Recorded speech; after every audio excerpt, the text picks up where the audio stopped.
Welcome to chapter number 13 on preparing files for the web. We're getting near the end of the book, and I'm excited to bring you this chapter and show you a little bit about what we can do with files in a Photoshop document to make them web worthy. If you're doing a lot of custom coding, nowadays a lot of this is done through WordPress and Wix and other types of CMS content building systems, but this is definitely a more traditional way if you're knowing a lot of CSS and HTML code. You find the files here in the bridge, and there's a number of different folders that go along with it to start. You eventually end up something like this, but here is the beginning piece. So we're going to go ahead and open the 13 start file. And we notice that it has all the guides. Now remember, guides do not print. They are not visible on a printed file, but they're good in a digital file to give you an idea of your special guidelines to make even spacings and make everything appropriately put together. Now when you create a print, a web, or a mobile project, it's common to design the layout before you have the final graphics for it.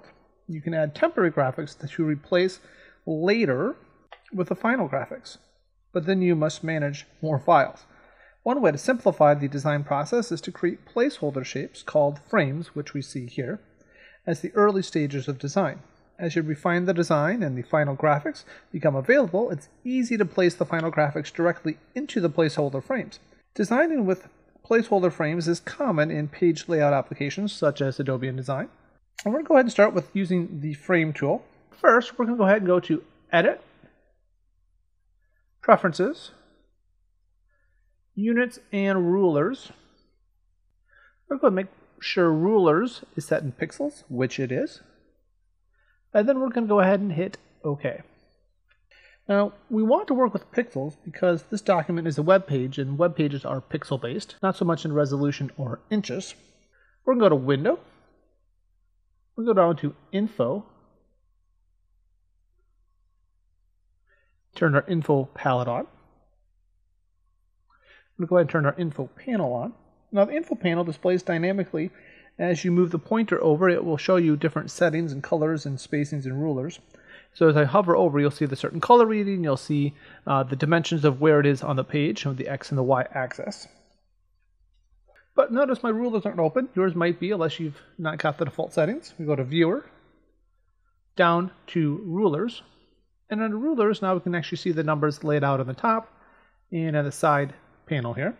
Well, let's go ahead and add a frame. Frames are easy to add because you create them in the same way you create a shape, such as a rectangle or a circle, which we've done in a previous chapter. We're going to go over to the Frame tool in the Tool panel. And we're going to click and drag from position to position. Notice it will lock into the different rulers and guides to give you a more precise setting. Now I have a placeholder image here, but it's not quite to the edge. I'm going to move over to lock into that guide. Now, as a placeholder image, it's ready to contain a graphic at any time. Let's go ahead and add a graphic to this frame. So we're going to go to the Layers panel in the bottom right. We're going to make sure Frame 1 is on and still selected, which it is. We're going to go to File, and we're going to go Place Linked. Navigate through our system here to find the files. My lesson files here for lesson 12. I'm going to go ahead and navigate to lesson 13 for my files. And it tells us to go into the Art folder. And we're going to select the North Shore.jpg. And double click or hit place, and it'll pop into our frame, and there we go. Now it's in the place to fit to frame. If I use the Move tool, I can actually click and drag it around in a different position to fill that in a different way. If I go ahead and click Alt, it will actually show me the entire original and cancel out that frame and show the entire image. I don't necessarily want an Option or Alt to make it see the full image. I want to make it fit that particular placeholder image. Let's go ahead and edit the frame attributes with the Properties panel. Let's go back to the Frame tool. In between these sections, I'm going to go ahead and drag a rectangle. Exact position isn't important because we're about to edit it. I drag it in like that. Now we're going to go to the Properties panel over in the middle right section of the screen. I'm going to go ahead and change it for the width to be 180 pixels. I'm going to choose the height to be 180 pixels. I'm going to choose the x-axis to be 40.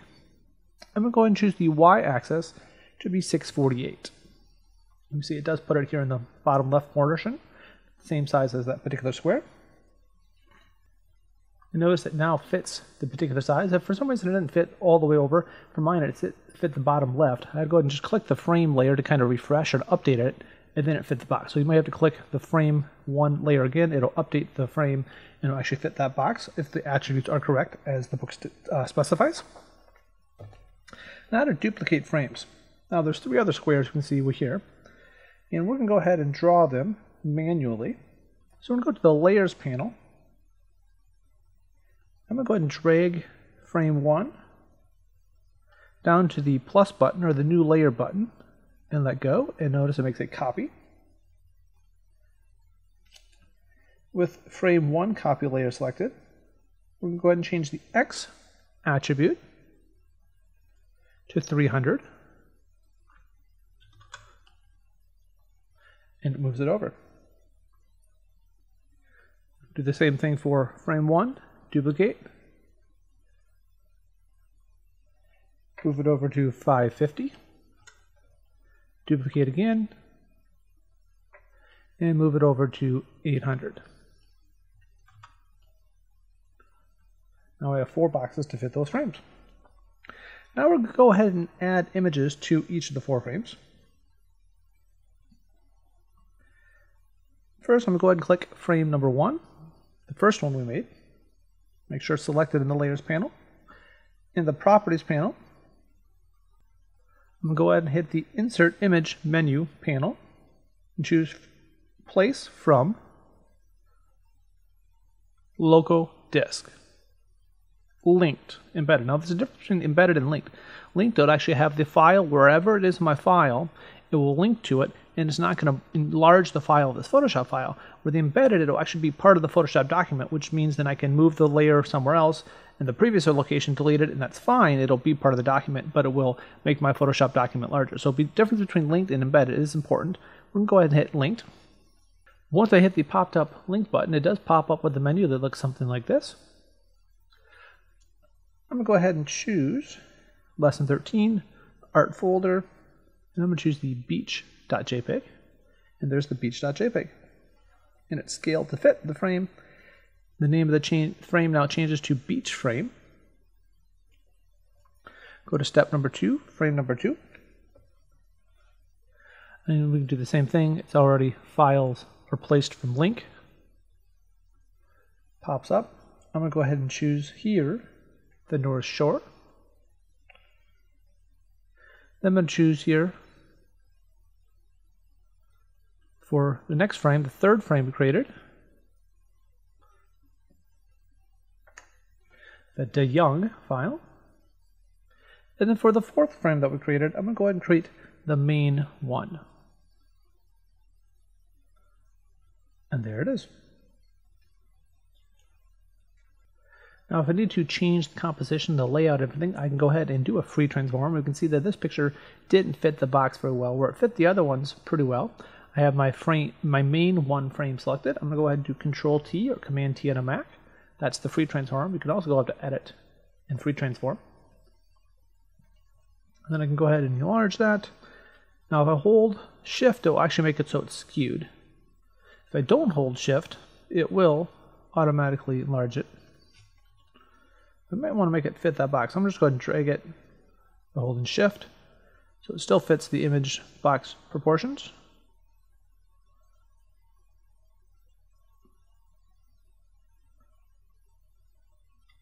About like that. And hit Enter to accept those changes. Now that they look well composed in the frame, then go ahead and move on to the next step. Let's go ahead and use layer groups to create button graphics. Now layer groups are easy to organize. You can put them in a big folder on the Photoshop file. And with complex layers, compositions, things like that, I do use groups quite a bit to help me stay organized. going to put these 4 frames as the basics for button. Now I'm going to go ahead and drag at the very top ruler and click on the top ruler and drag down using the move tool. I can do Control to temporarily give me the move tool. Click on the top or the horizontal portion and drag down. This is giving me another ruler. And the book instructs going to 795 for my layout. I'm going to go ahead and zoom in there so I can get a more precise angle.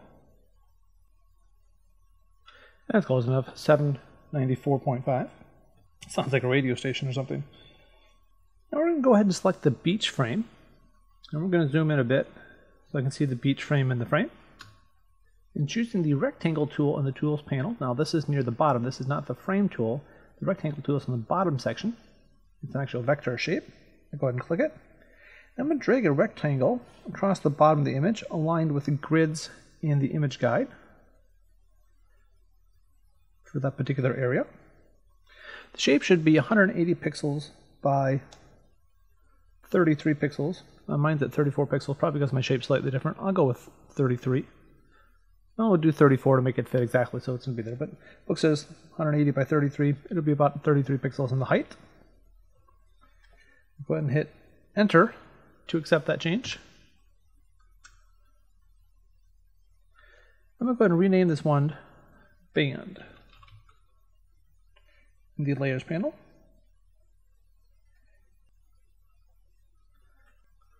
So to choose my color for the dark blue, I go to my Fill menu, go ahead and click this Color Gradient option right here. And once I click it open, I'm going to go ahead and type in the number, if it doesn't already have it. What I selected was 194879 is the hex number. That's the exact color I want. I go ahead and hit OK. And that is now my fill color for the button. I'm going to do the stroke color. I'm going to hit the stroke color, and then we'll go to this little red diagonal line, which means no stroke. So there's no stroke in this piece. Notice the stroke disappears. Now with my selection here, I'm going to go ahead and add text to it. I'm going to use the horizontal text tool in the options panel. Go ahead and change it to 18-point font.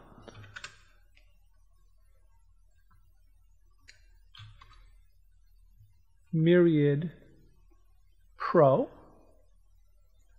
Regular font. 18-point font.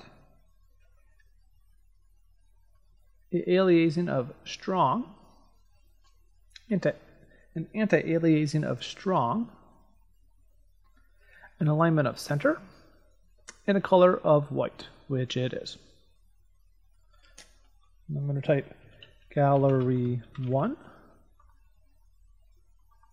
So once I've got my settings selected, I'm going to go ahead and select in the box.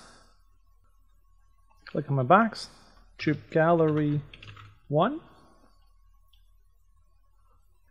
Now we're going to go ahead and select the Gallery 1 in the band layers in the layer panel.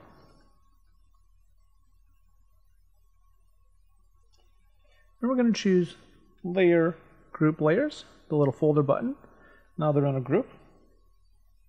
We're going to double click in the group 1, and we're going to change it to Gallery 1. We'll go ahead and expand it so I can see the text and the band button. Now we're going to go ahead and drag this layer so they are above everything but the body text, above all the buttons. And we're going to choose File, Save. Now we're going to go ahead and duplicate the button and the bands in the text. Now we designed our first button inside the Gallery 1 folder. In the Layers panel, we're going to go ahead and make sure Gallery 1 is selected. That group is. With the Move tool selected, go ahead to make sure that the Auto Select is not selected in the Move settings in the Options bar. With the Move tool, we're going to go ahead and hit Alt if you're Windows, Option if it's a Mac. And we're going to go ahead and drag the button to the right to copy it. Alt is an automatic copy stage. By holding Alt, it automatically just copies whatever particular image you have.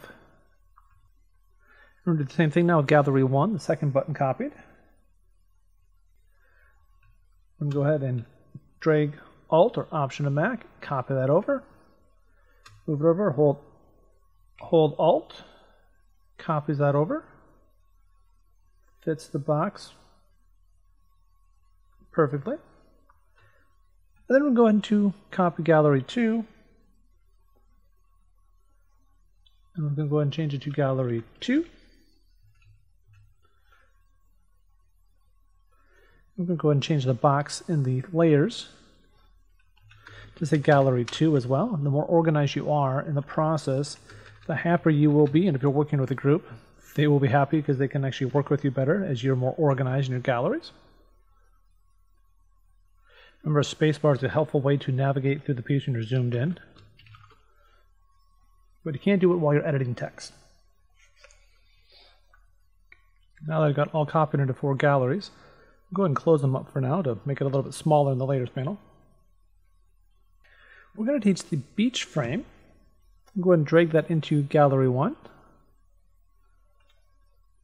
Take the North Shore, put that into Gallery 2. We're going to take the De Young, put that in Gallery 3. And we're going to go ahead and take the main one and put it in Gallery 4.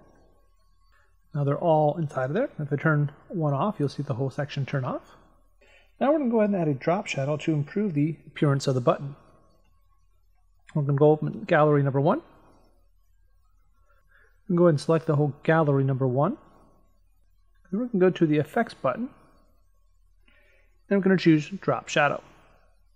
Now the drop shadow settings, according to the book, are 27 for the opacity, 9 for the distance, 19 for the spread,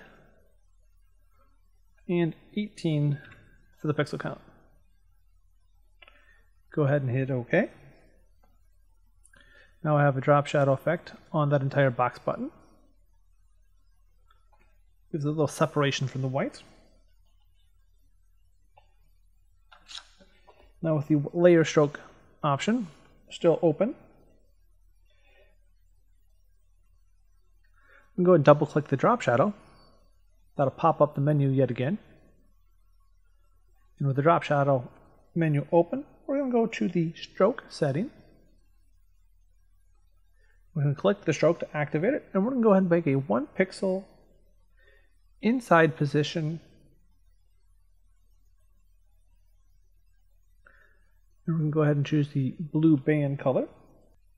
And for some reason, my band is at the bottom of the layer. I make sure the band is actually in the top in front of the picture, otherwise it's not going to show up. We want to go and make sure the picture is in the bottom of that gallery.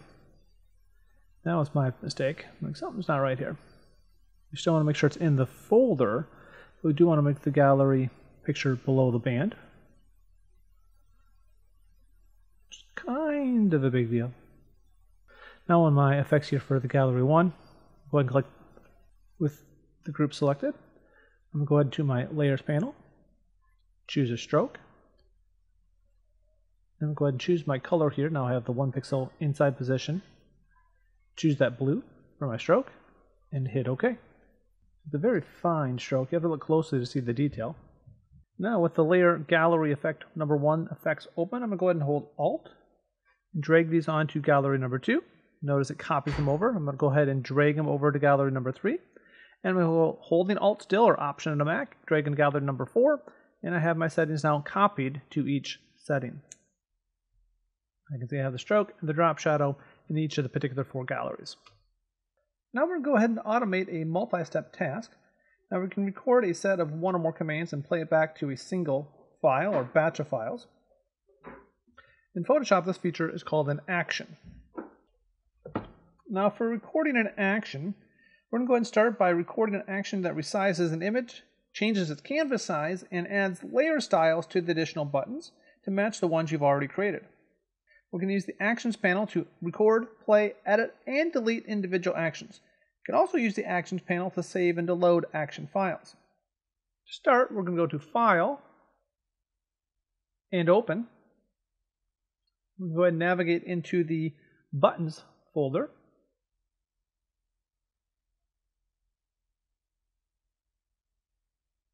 And we're going to go ahead and double-click Gallery Image number 5 and open it into Photoshop.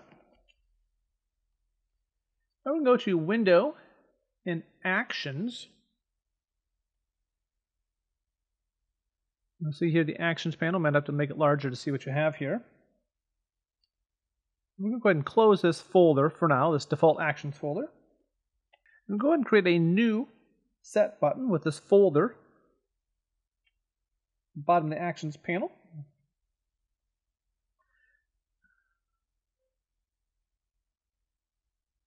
It pops up a menu here for a new set, and I'm going to call it Buttons.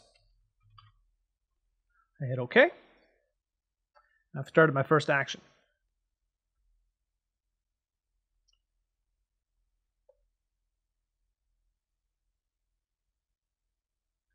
We're going to go ahead and hit Create New Button. And we're going to call it Sizing and Styling Images. And hit Record. Good idea to rename it something that you're going to recognize later, because the more actions you get, the harder it is to remember. What does that action do? I don't remember. Got it started. When I do that, notice the record button is going, so it's going to record the next step that I do. Isn't that funny? I'm recording the YouTube video and recording actions. It's double recording. Recording squared. Even though you're recording, it doesn't have to be fast. You don't have to rush through it. It's only you can remember each step, so it's not like I have to do it quickly to get it done. So take all the time you need to get this performed accurately. I'm going to go to Image, Image Size. Make sure that the resample option is selected, which it is. I'm going to choose Width. I'm going to choose Pixels. And then I'm going to go ahead and change the width to 180. 180 by 180. That, because it's linked, will automatically change the width and the height the same, constraining the proportion. I'm going to go ahead and hit OK. The next step is I'm going to go ahead and go to Filter. Notice it's really small now. That's 180 pixels by 180 pixels. I'm going to go to Filter next. Under Filter, I'm going to go down to Sharpen. Then I'm going to go to Smart Sharpen. I'm going to choose the settings of 100%, 1 pixel. I'm going to go ahead and hit OK. Now I'm going to go ahead and double click the action here by the box of the background layer. Just double click. It'll pop up this layer. I'm going to go ahead and name it Button and hit OK. Notice it's not locked now, and it's not the background layer. Now it's a regular layer instead of a lock layer, which does make a difference. Then we'll go up to Image, down to Canvas Size. Go ahead and make sure it's set to pixels, which it is.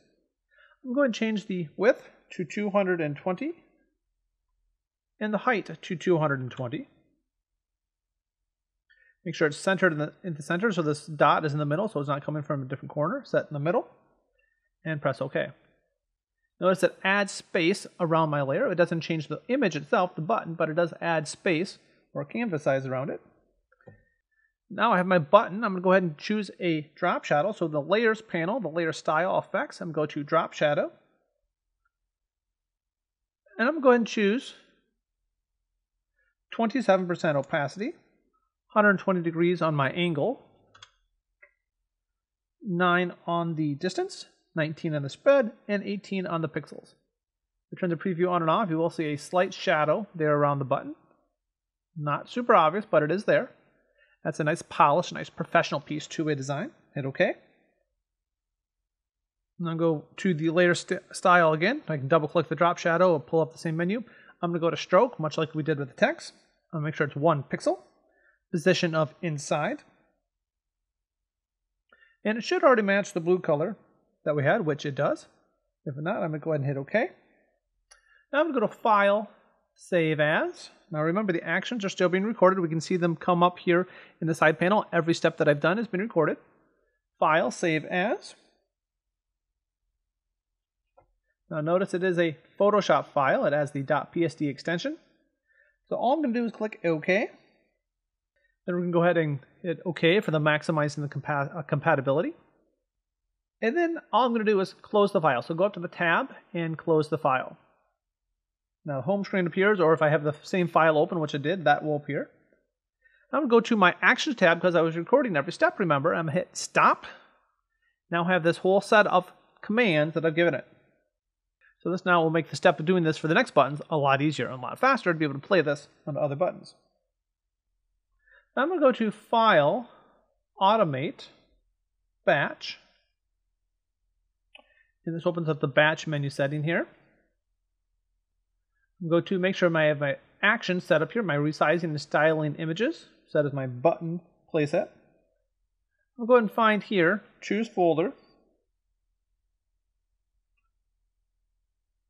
I'm going to go ahead and open up here and choose open files, but before I do that, I'm going to go ahead and close my start image here. So if you don't have that closed, you'll want to close that option. Now I have the three buttons open. File, Automate, Batch. Have my resize styling open. Go to Folder, choose Open Files, the three that I have open because I closed the other working file. Make sure in the destination none is selected, so it's not going to move them to another location on my computer. I'm going to go ahead and hit OK. And you'll notice it's going to run through these actions very quickly. All the steps that I did will be much faster than doing them on my own. Now what Photoshop has done is going and created each of my buttons as its own PSD files instead of a JPEG file, which is nice to have that done automatically. So I'm going to go to my working file, which I hadn't saved as working at first, but I did now. My working file. In the Layers panel, go ahead and select Gallery 4. This ensures that the files are about to be placed and not added inside of any layer groups, because new layers are added above the selected layer. So I don't want to go inside that, I just want this gallery selected. I choose File, Place Embedded.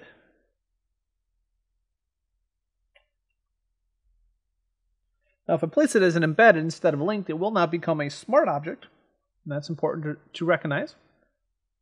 So go inside my buttons, and I'm going to choose the gallery number 5.psd, not the JPEG, the .psd file that we just did through the actions. And notice, here's my file.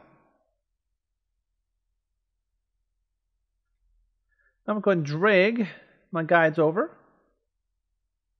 to fit with the other ones, like that. When it's positioned, I'll go ahead and hit Enter to accept those changes.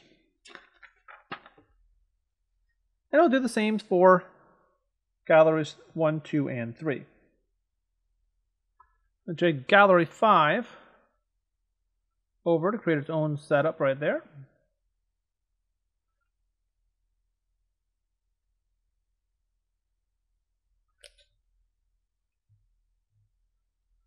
And we'll go ahead and open an embedded gallery 6. Drag it open to this particular spot to fit those guidelines.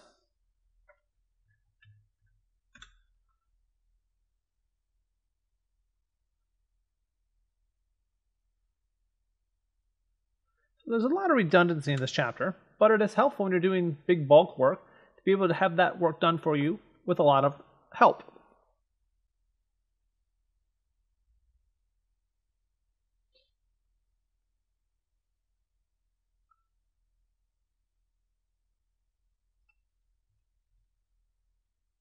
And there we go. Now we're going to design with artboards. When designing with websites or interfaces for mobile devices, you may need to use separate image files for buttons and other content if you're doing a lot of hard coding sites. In Photoshop, you can use the Export As feature. And we can use individual layers for PNG, JPEG, or GIF, GIF.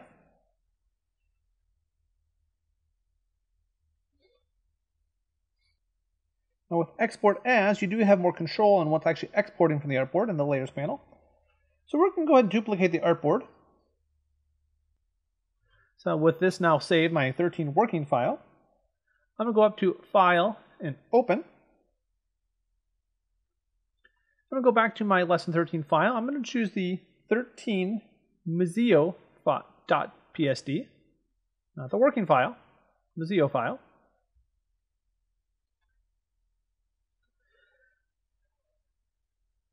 We're going to go ahead and save as our practice is. video working.bsd. I hit OK or save. Hit OK from the menu.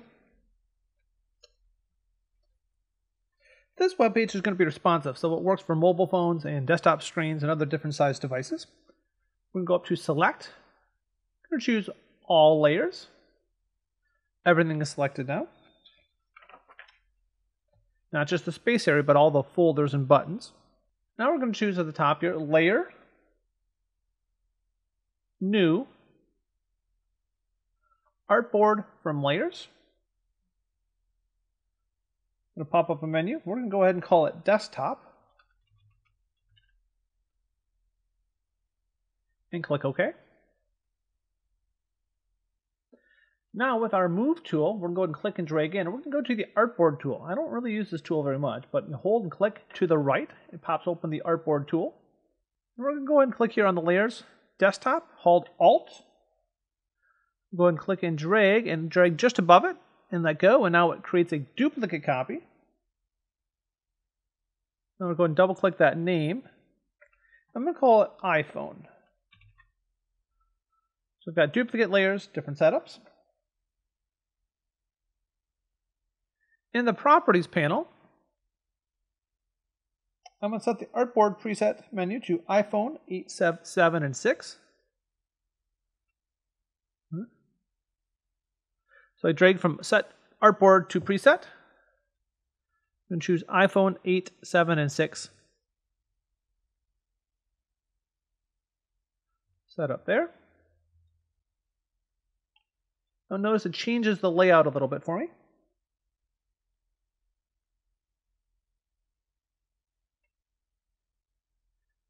And we're going to go ahead and save my work. Control S or Command S on a Mac.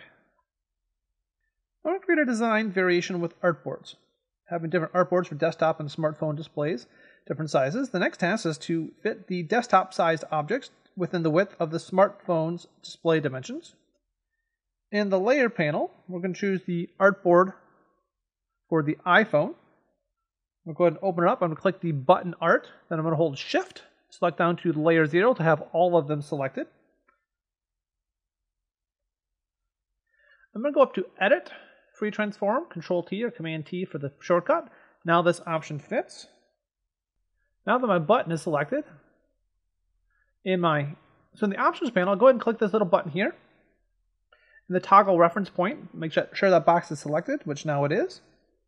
I'm going to choose the top left square where the scaling and rotation matters. I'm going to go ahead and make sure the aspect ratio button is now selected, so it will keep the proportion. I'm going to go ahead and enter in the pixel count for the width, 726 px, short for pixels. Once I hit enter, it's now resized that a little bit. I'm going to go ahead and click and drag this area down to fit better in the shape. I'm going to go ahead and hit enter to accept. Then we'll go up to select and choose deselect layers. Now nothing is selected. Now I'm going to go ahead and select the logo and go to Free Transform, Control T or Command T. Notice it selects my logo here. I'm going to go ahead and change it so the size now is much larger.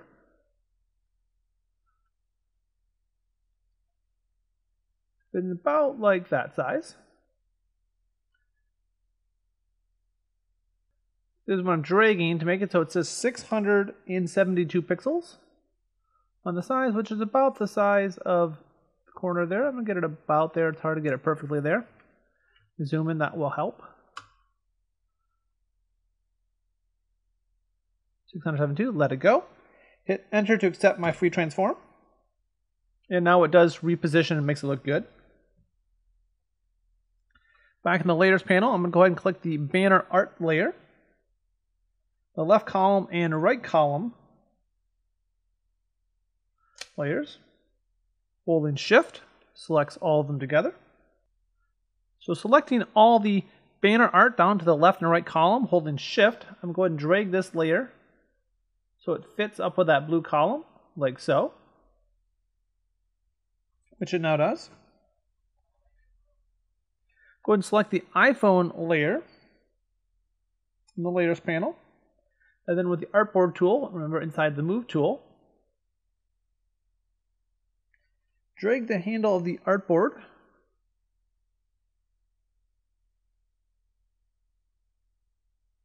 so it fits 2800 pixels, which will be quite a bit larger.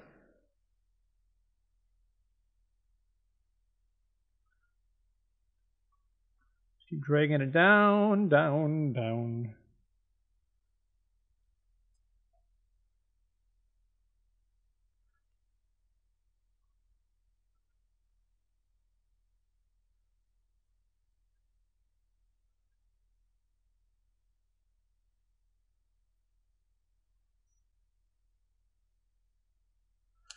$27.99. I'm going to move this whole artboard off to the side, which the instructions look like I missed this step. Move it off to the side so I can actually put it to the side, so it's easier to distinguish the two. Now it's 2800 pixels tall. Now in the right column section, go ahead and click on it. Then we'll go to Free Transform, Control T. Now making sure the toggle point is selected. Choose top right square for my toggle point. Making sure my aspect ratio is locked, which it is.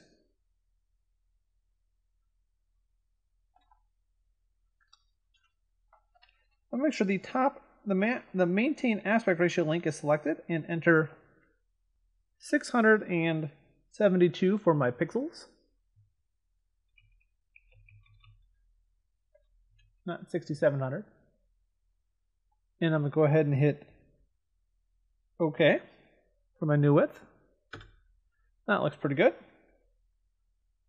Go ahead and click and drag. So this comes down to the portion right about here.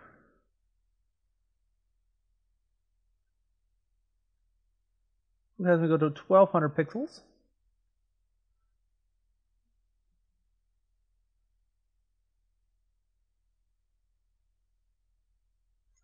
About there. Then in the left column, I'll go ahead and select that setting.